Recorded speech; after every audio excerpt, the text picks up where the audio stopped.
Chinedu, you must kill your mother to gain riches in abundance, and you will die once you hear a cry of a baby in your house. The priest's voice resonated through the shrine, his eyes glowing in the dim light of the fire pit. The air smelled of burning herbs and blood, a concoction that made Chinedu's stomach churn. He stared at the priest, his lips trembling.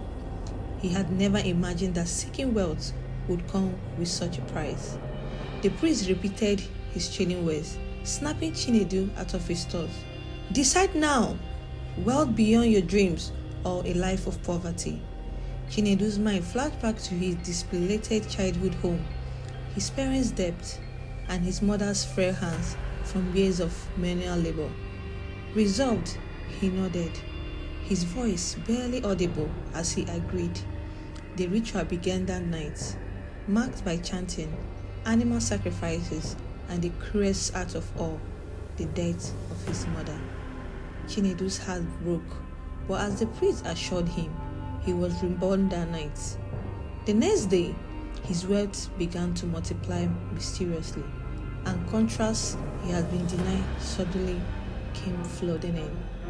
Adaeze, a radiant 25-year-old girl from Imo State, was no stranger to struggle. She often rose from the sun to fetch water from a nearby stream or helped her mother roast corn by the roadside. Her father, a hard-working car mechanic, worked tirelessly to make ends meet, but the family's income was meager. Despite the poverty surrounding her, Adaeze was known in her village for her beauty, grace, and a kind heart. On his hot Sunday afternoon, Adaeze carried a basket of yams on her way home from the market. Sweat trickled down her face, but her smile never wavered as she greeted neighbors along the way. As she walked down the dusty road, a sleek black car approached, its windows glinting in the sunlight.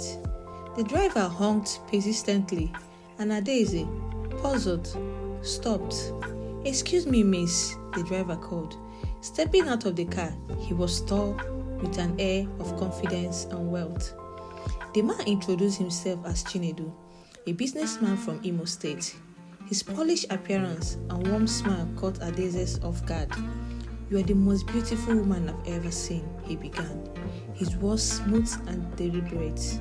Adaeze, initially hesitant, tried to brush off his advances, but Chinedu's persistence was unmatched. For weeks, Chinedu called her, texted her, and even visited her family's humble roadside store, buying roasted corn and making small talk with her mother. His determination wore down Adaeze's resistance, and eventually, she agreed to go on a date with him. Her family, though cautious, couldn't deny the potential blessing a relationship with a wealthy man could bring. Adaeze and Chinedu's relationship grew quickly. He showered her with gifts, not only for her but for her family. New clothes, a generator for the house, and even a sewing machine for her mother's business were just a few of the items Chinedu generously provided. Adaeze was initially overwhelmed, but soon found herself falling for his charm and generosity. Chinedu's wealth seemed limitless. He took Adaeze on outings to expensive restaurants and weekend getaways to nearby resorts, experiences she has never imagined possible. Despite her growing love for Chinedu, a small voice in her heart warned her about the man who seemed too good to be true. But Adaeze silenced her doubts, choosing to focus on the happiness he brought into her life. One evening, Chinedu knelt before Adaeze with a sparkling diamond ring in his hand. "Marry me, Adaeze," he said, his voice steady and sincere. Tears welled in her eyes and she accepted. The news of their engagement spread through the village like a wildfire. Adaeze's parents were overjoyed and neighbors couldn't hide their envy. Preparation for the wedding began immediately. Chinedu spared no expense, hiring the best caterers, decorators, and designers. When the day arrived, Adaeze walked down the aisle in a gown fit for royalty. The church overflowed with dignitaries, all eager to witness the union of love and wealth. Adaeze's happiness seemed complete, but the shadow of Chinedu's dark secret loomed nearby. After their honeymoon, Adaeze moved into Chinedu's mansion, a massive duplex with every luxury she could dream of. She marveled at the chandeliers, marble floors, and sprawling gardens. "This is your home now," Chinedu said, pulling her close. "But there's one rule you must never break. The penthouse is off limits." Adaeze's curiosity was stimulated, but she nodded obediently. For weeks, she focused on settling into her new role as a wife, redecorating rooms and learning to manage the household staff. Yet, the locked door to the penthouse haunted her dreams, its presence a constant reminder of something forbidden. When Adaeze discovered she was pregnant, her joy knew no bounds. She imagined a life filled with laughter and the bitter patter of tiny feet. But at 3 months, she woke up one night with sharp pain in her abdomen. By morning, her pregnancy was gone. Chinedu comforted her briefly, but quickly moved on, leaving Adaeze to grieve alone. The cycle repeated. Each time Adaeze conceived, she could lose the baby within months. Her body weakened and her spirit dimmed. She cried herself to sleep most nights, unable to understand why her dream of motherhood remained unfulfilled. Unknown to her, Chinedu was offering the blood of her miscarriages as sacrifices to the secret cult he served. Adaeze became pregnant for the 5th time, but this pregnancy was different. It reached the 8th month. One stormy night, she went into labor, writhing in pain and begging Chinedu to take her to the hospital. He refused, his face cold and unfeeling. "You will be fine," he muttered. Left with no choice, Adaeze delivered at home. But when the baby came, it wasn't a child, it was worms. Horrified, Adaeze fainted at the sight of the scary creatures on the floor. When she awoke hours later, the memory of the horrific birds replayed in her mind. Shaking and weak, she began to put the pieces together. This was no ordinary problem.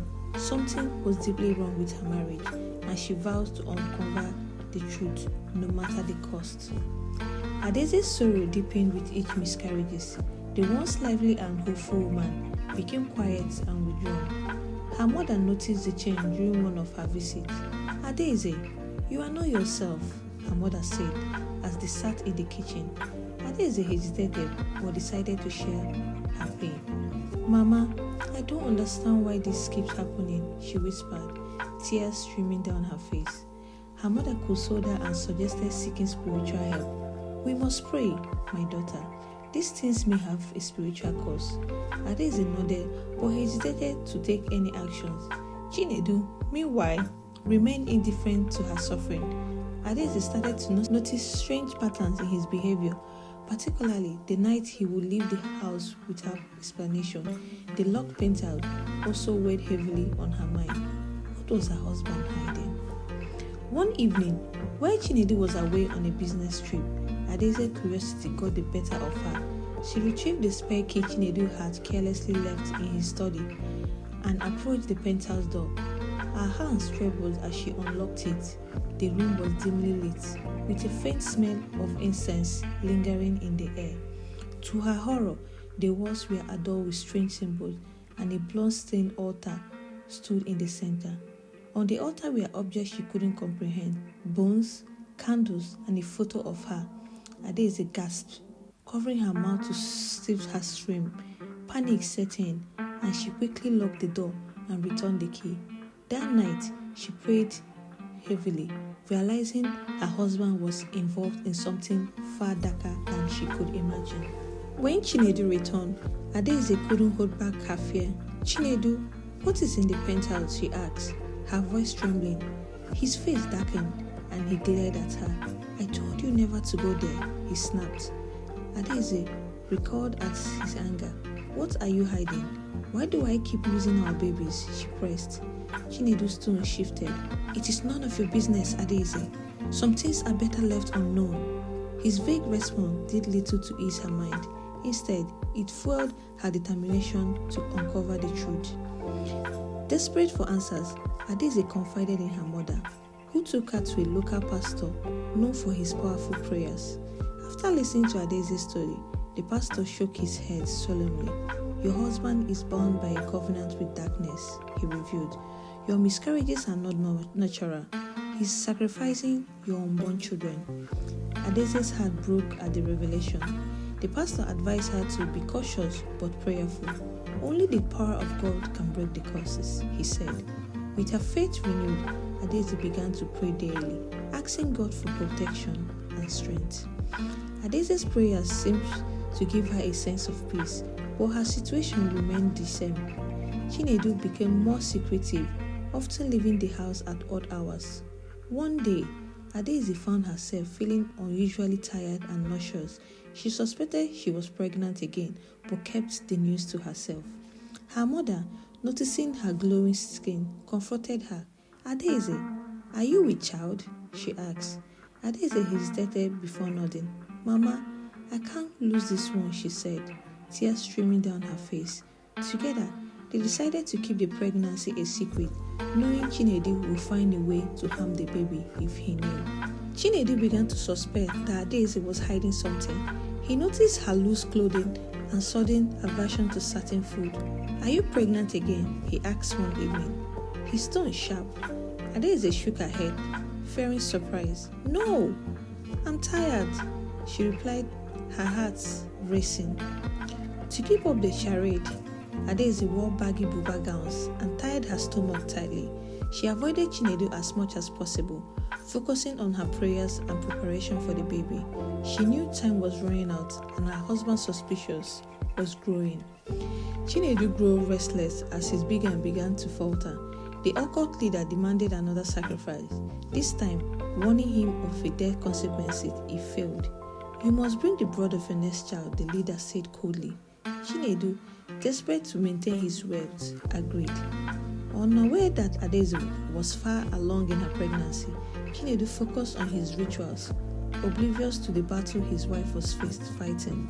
Adaeze, meanwhile, relied on her mother and the pastor for strength, determined to save her unborn child. One stormy night, Adaeze went into labor. Her mother and the pastor were by her side, praying heavily as she delivered her babies, a boy and a girl. The moment the first baby's cry filled the air, Chinedu, who was in the penthouse performing a ritual, froze. A sharp pain shot through his chest as the cries echoed in his ears. The cause had been fulfilled.